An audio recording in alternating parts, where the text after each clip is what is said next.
আমরা এখন জেলা পূর্ব বর্ধমানের জামালপুর ব্লকের কালাঘাটে এসেছি। এখানে স্থানীয় মানুষজন একটি অসাধারণ দুর্গা প্যান্ডেল তৈরি করেছেন।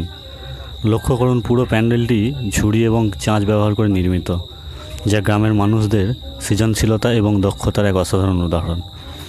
এই প্যান্ডেলের কেন্দ্রস্থলে স্থাপিত ঠাকুর সত্যি মুগ্ধকর।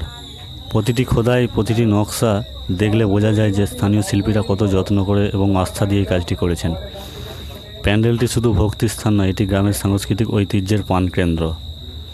এখানে এসে বোঝা যায় যে গ্রামের মানুষরা কীভাবে তাদের আধ্যাত্মিক বিশ্বাস এবং সৃজনশীলতাকে একত্রিত করে চমৎকার শিল্পকর্ম তৈরি করেন। প্রকৃতপক্ষে এই প্যান্ডেল আমাদের শুধু আনন্দ দেয় না, বরং আমাদেরকে আমাদের সংস্কৃতি এবং ঐতিহ্যের সঙ্গে যুক্ত রাখে। চলুন আমরা এক নজরে আরেকবার এই সুন্দর প্যান্ডেলে ঠাকুর দেখে নিই এবং গ্রাম ও শিল্পের ঐতিহ্যের সৌন্দর্য উপভোগ করি।